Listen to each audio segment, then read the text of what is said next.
नमस्कार साथियों, RM39 classes YouTube channel में आप सभी का हार्दिक स्वागत है। आशा करते हैं कि आप सभी अच्छे होंगे। साथियों, इस वक्त की बिग अपडेट है कि जो 8वां वेतन आयोग है वो घोषित कर दिया गया है, उसकी मंजूरी दे दी गई है। तो जो केंद्रीय कर्मचारी हैं और राज्य सरकार के कर्मचारी हैं उनके लिए खुशखबरी है ये। तो 1 जनवरी 2026 से ये वेतनमान है वो लागू होगा और जो सिफारिशें हैं इसी साल मिलने की इसमें संभावना बताई गई है। अब जो पूर्व आकलन किया गया है उसके अनुसार सरकारी सैलरी में 38% और पेंशन 34% बढ़ेगी 8वें वेतन आयोग के अनुसार। तो अब देखिए, आम बजट से पहले केंद्र सरकार ने कर्मचारियों के हक में बड़ा फैसला लिया और इसमें कैबिनेट में की जो बैठक हुई थी उसके अंदर 8वें वेतन आयोग को गठन को मंजूरी दी है। इससे 45 लाख केंद्रीय कर्मचारियों और 65 लाख पेंशनर्स कुल 1.15 करोड़ को फायदा होगा। और जो 7वां वेतन आयोग का कार्यकाल है 31 दिसंबर 2025 को खत्म हो जाएगा। 1 जनवरी 2026 से जो 8वां वेतन आयोग का जो कार्यकाल है वो शुरू हो जाएगा। तो इसमें सूचना और प्रसारण मंत्री अश्विनी वैष्णव ने बताया कि इसमें 7वें वेतन आयोग का कार्यकाल पूरा होने से पहले नए वेतन आयोग की सिफारिशें मिल जाए।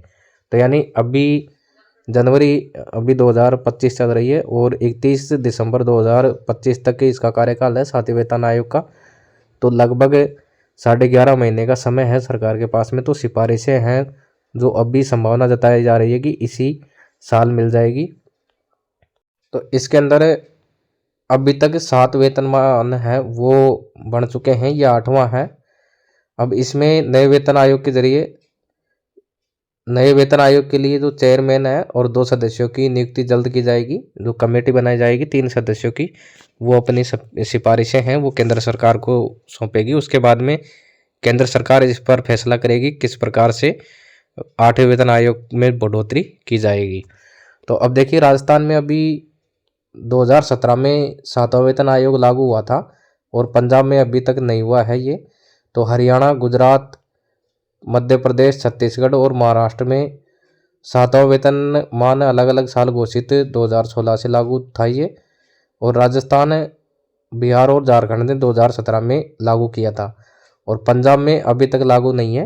पंजाब में 6वां वेतन आयोग ही अभी लागू है। इसके अंदर जो एक्सपर्ट है अभी उन्होंने इस मामले में जो चीज़ें बताई है कि जो वेतन है कितना कितना असर होगा, तो वो हम देख लेते हैं।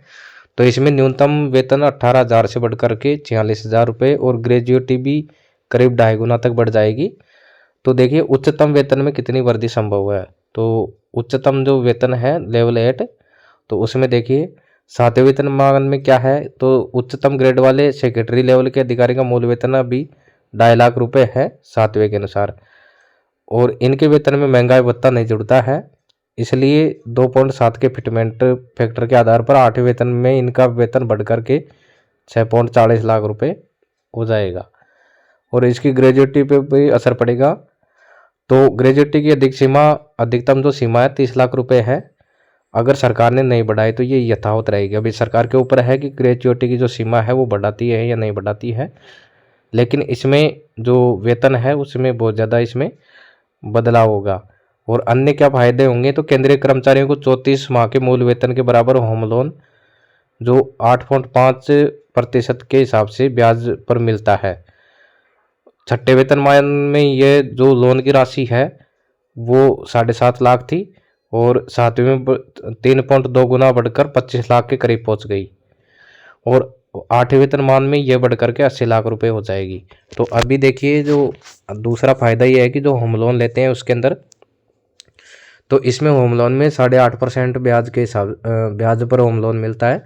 तो 7वें वेतन मान के अंदर ये अधिकतम 25 लाख रुपए था, इसमें 25 लाख तक का आप होम लोन ले सकते हैं। लेकिन 8वें वेतनमान में ये बढ़ करके 80 लाख रुपए तक का हो जाएगा। तो यानी 80 लाख रुपए तक का आप होम लोन ले सकते हैं। तो ये इसमें फर्क पड़ेगा। इसके अंदर देखिए, जो पेंशन की राशि में बढ़ोतरी भी होगी। तो 6ठे वेतनमान में पेंशन 14% और 7वें में 23.66% बढ़ी थी इसके अंदर। और इसी फार्मूले के आधार पर इस बार न्यूनतम पेंशन है 34% बढ़ जाएगी। अब देखिए, उसकी मान लो किसी की अंतिम बेसिक सैलरी 40-80 हज़ार रुपये थी और इस आधार पर उन्हें 40,000 रुपये प्रति माह पेंशन मिल रही है। और अंतिम बेसिक 80,000 पर 34% की बढ़ोतरी यानी 27,200 रुपये हो जाएंगे। यानी अब बेसिक पेंशन बढ़कर 40,000 प्लस 27,200 यानी 67,000 रुपये हो जाएगी। तो इस प्रकार से इसमें पेंशन वालों को फायदा होगा। अब जो उच्चतम जो पे स्केल वाले जो अधिकारी हैं उनका अंतिम बेसिक मान लो 2.5 लाख था और उन्हें पेंशन 1.25 लाख रुपये मिल रही है और 34% में न्यूनतम वृद्धि होने पर 85,000 रुपये बढ़ेंगे। तो उनकी अंतिम गणना अंतिम बेसिक के आधार पर की जाती है, भले ही पेंशन उससे 50% कम हो। तो अंतिम बेसिक होती है उसके आधार पर पेंशन की गणना होती है। अब दूसरा इसमें ये कहा गया है कि न्यूनतम वेतन बढ़ने का गणित क्या है। तो 7वें वेतनमान में क्या है और 8वें में क्या होगा। तो देखिए किसी का न्यूनतम वेतन 18,000 रुपये है, जो केंद्रीय जो पे स्केल है उसके अंदर जो लेवल 1 है उसकी पे 1800 ग्रेड पे है और 18,000 उसका जो बेसिक पे है वो है। तो महंगाई भत्ता 53% है और 31 दिसंबर 2025 से पहले 2 बार 3% महंगाई भत्ता मिलेगा। यानी कुल जो महंगाई भत्ता है वो 59% हो जाएगा। इससे जोड़कर 8वें वेतन लगने से पहले कुल वेतन 28,620 रुपये होगा। अब 8वें वेतनमान में क्या अंतर होगा। तो संभावित फिटमेंट फैक्टर के आधार पर 2.57 या 2.90 रहेगा। यानी वेतन में इतने गुणा की बढ़ोतरी होगी, 2.57 या 2.90। अगर 2.57 से गुणा करें तो न्यूनतम वेतन 18,000 से बढ़कर के 46,260 रुपये हो जाएगा। यानी न्यूनतम वेतन जो है वेतन 46,200 माइनस 28,620, तो ये वेतन है ये 17,640 रुपये बढ़ेगा। यानी 38% की वृद्धि हो जाएगी। अब इसमें किसी का जो वेतन है 18,000 है अभी, तो वो 31 दिसंबर 2025 में उसका वेतन होगा। यानी अभी महंगाई भत्ता 53% है, अब 2 बार बढ़ जाएगा, अभी जनवरी का और जुलाई में महंगाई भत्ता तो 6% बढ़ेगा, तो 59% महंगाई भत्ता हो जाएगा। और इसमें बेसिक पे और डीए मिला करके इसमें 28,620 रुपये उसकी कुल सैलरी होगी। और 8वां वेतनमान लगेगा तो उसकी जो सैलरी है वो 18,000 से बढ़ करके 46,260 रुपये हो जाएगी। तो 46,260 माइनस 28,620, तो उसमें जो बढ़ोतरी हुई है वो 17,640 रुपये यानी 38.13% की वृद्धि हो गई। अब ग्रेजुएटी जो है वो देखिए इसमें 4.89 लाख से 12.56 लाख होगी।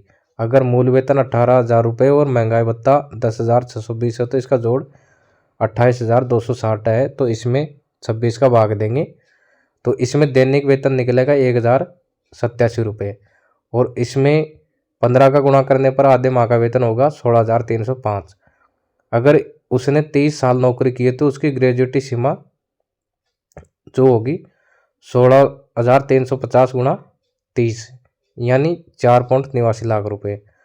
और इस अगर इसको 8वें वेतनमान के हिसाब से 2.57 फिटमेंट से गुणा करें तो इसको ये राशि बढ़कर के 4.89 गुणा 2.57 यानी 12.56 लाख रुपए की ग्रेजुएटी उसमें हो जाएगी। तो ग्रेजुएटी का इस प्रकार से लाभ मिलता है। अब देखिए ये तो थी सरकारी जो नौकरी है उनके लिए। बाकी प्राइवेट वालों के लिए इससे क्या फ़र्क पड़ेगा। तो जब जब सरकारी कर्मचारियों का वेतन बढ़ा है तो बराबर जो निजी क्षेत्र है उसमें भी 5 से 8% वेतन बढ़ा है। तो 7वें वेतनमान में ये बदलाव देखने को मिला था कि सब जगह जो वेतन है निजी का भी बढ़ गया था। तो 8वां वेतनमान लागू होने के बाद में जो निजी क्षेत्र में है वहाँ भी वेतन बढ़ जाएगा। देखिए हम यदि पुराने जो वेतनमान हैं उन पे नज़र डालें तो सबसे पहले हम देखें तो इसके अंदर देखिए आयोग जो बना था वेतन आयोग वो 1947 में बना था पहला।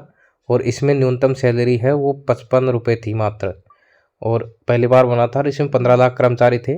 दूसरा वेतन आयोग था 1959 में, इसमें न्यूनतम सैलरी 80 रुपये थी और 14% की इसमें वृद्धि हुई थी और 25 लाख कर्मचारी थे। फिर तीसरा वेतनमान आयोग 1973 में था, इसमें न्यूनतम सैलरी 185 रुपये थी, 19% की बढ़ोतरी थी, इसमें 30 लाख कर्मचारी हो गए थे। फिर चौथा जो वेतन आयोग है 1986 में, इसमें न्यूनतम वेतन 750 रुपये, 23% की वृद्धि थी इसमें, और 35 लाख कर्मचारी थे। उसके बाद में 5वां वेतन आयोग 1997, न्यूनतम वेतन 2,550 रुपये था इसमें, और इसमें 40% की वृद्धि थी। इसमें 30 लाख कर्मचारी थे। 6वां वेतन आयोग है, उसमें न्यूनतम सैलरी 7,000 रुपये थी, और इसमें वृद्धि हुई थी 16 से 22%, और इसमें 60 लाख कर्मचारी थे। उसके बाद में 7वां वेतन आयोग 2016 में लागू हुआ। इसमें न्यूनतम वेतन सैलरी 18,000 रुपये और 23 से 40% वृद्धि, और 1 करोड़ इसमें कर्मचारी हैं। दूसरा, इसके अंदर जो 8वां वेतनमान आयोग है, उसमें पहले इसमें संभावित था ही नहीं, क्योंकि अब कर्मचारियों की जो सैलरी के फ्रेमवर्क की अटकलें जो लगाई जा रही थी उस पर रोक लग चुकी है। दूसरा, सरकार ने इसमें एक तीर से 2 निशाने साधे हैं। पहला तो ये अटकल लगाई जा रही थी कि मोदी सरकार वेतन आयोग की व्यवस्था खत्म कर वेतन संशोधन का विचार कर रही है। सबको ये लग रहा था कि इसमें 8वां वेतन आयोग है वो लागू नहीं होगा, और पिछले सत्र के जवाब में वित्त मंत्रालय ने भी कहा था कि 8वें वेतन आयोग का कोई भी प्रस्ताव है विचाराधीन नहीं है।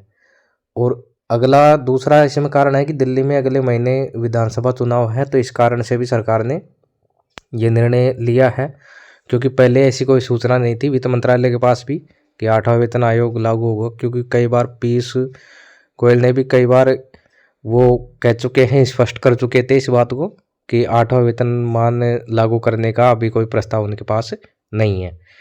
तो इस प्रकार से अब ये 8वां वेतन आयोग की उन्होंने घोषणा कर दी है। तो अब इसमें 3 सदस्यीय कमेटी बनेगी, और कमेटी जो सरकार को है अपनी रिपोर्ट देगी, सिफारिश करेगी। अब 7वां वेतनमान का जो कार्यकाल है 31 दिसंबर 2025 को पूरा होगा, और समय से पहले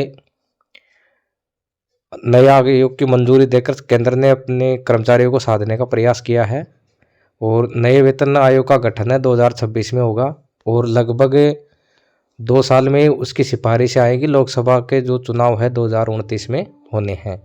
यानी कुल मिला के जो हमारी गणित जो समझ में आ रही है, क्योंकि ये लागू तो 1 जनवरी 2026 से होगा, लेकिन ये लागू करेंगे 2028 तक, क्योंकि 2026 में गठन होगा, तो 2 साल में या तो 27 में लास्ट या 28 तक सिफारिशें आएंगी। सिफारिश आने के बाद में सरकार उसका अध्ययन करेगी, और उसके बाद में इसको लागू करेगी। तो यानी 2028 में ये लागू होने की पूरी संभावना है, तब तक लागू हो जाएगा ये।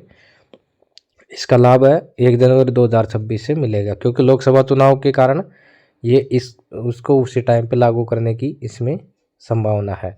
तो साथियों, ये थी जानकारी जो वेतन आयोग है 8वां उसकी। तो अभी ये बहुत अच्छी खबर है सभी कर्मचारियों के लिए, क्योंकि जब केंद्र सरकार ने 8वां वेतन आयोग लागू कर दिया है तो राज्य सरकारें भी करेंगी, तो ये खुशखबरी है। अब देखना ये है कि ये कब लागू करती है सरकार, कितना टाइम लेती है।